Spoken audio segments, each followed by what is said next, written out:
Deuxième ballon, ils sont là, avec Chalmé, avec Gourcuff, deux fois.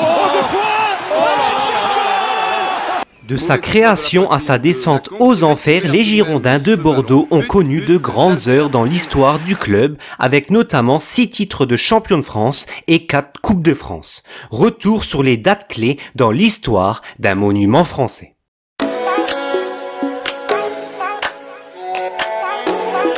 Les Girondins omnisports voient le jour dans le quartier des Capucins, rue Sanche de Pommier, au cœur de Bordeaux. Cette date de 1881 correspond à la fondation de la Société de gymnastique et de tir des Girondins, club omnisport à l'origine des Girondins de Bordeaux qui ne pratiquaient pas le football à cette époque. Les Girondins s'affilient à la Fédération française de football en 1920. Bordeaux prend son essor dans les années 1940. En 1941, les Girondins remportent leur première Coupe de France avant de remporter leur premier titre de champion de France lors de la saison 1949-1950. Lors de ce premier titre de champion, les Girondins disposent d'une équipe solide et d'un duo d'attaquants très prolifiques avec Bertus de Harder, 21 buts marqués, et Édouard Cargu, 17 buts marqués lors de cette saison historique. Club phare des années 80, Bordeaux remporte notamment 3 titres de champion en 4 ans, 1984, 85 et 1987. Les Bordelais jouent également en 85 une demi-finale de Coupe d'Europe, malheureusement vaincue par la Juventus de Turin. Les plus belles heures du club sont emmenées par un certain Alain Giresse, accompagné également de Bernard Lacombe, Jean Tigana ou encore Patrick Battiston. Le tout entraîné par un certain Aimé Jacquet. Bordeaux signe son premier doublé national en 1987 avec un titre de champion et une Coupe de France remportée face à l'OM.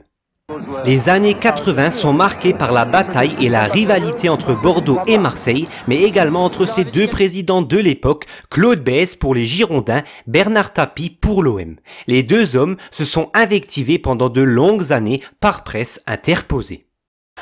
Qualifié pour la Coupe de l'UEFA via la Coupe Intertoto, Bordeaux sous la houlette de Slavo Muslin puis de Gernot Rohr élimine l'AC Milan en quart de finale. Après une défaite 2-0 à l'aller en Italie, les Girondins s'imposent 3-0 au retour à l'Escure au terme d'un match historique. Bordeaux se hisse ainsi jusqu'en finale, mais s'incline face au Bayern Munich. Une fantastique épopée européenne pour les coéquipiers d'un certain Zinedine Zidane. Davantage maire de Bordeaux a pas envie. La nomination de Laurent Blanc représente un tournant pour les Girondins. Deuxième en 2008, les Girondins de Bordeaux mettent fin à l'hégémonie lyonnaise et remportent leur 6e et dernier titre de champion de France en 2009.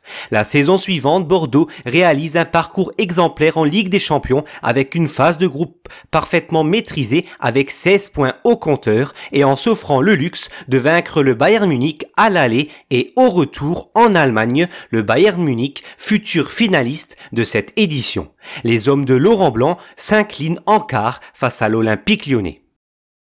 Le président Jean-Louis Triot effectue plus de 20 ans à la tête du club girondin de 1996 à 2017.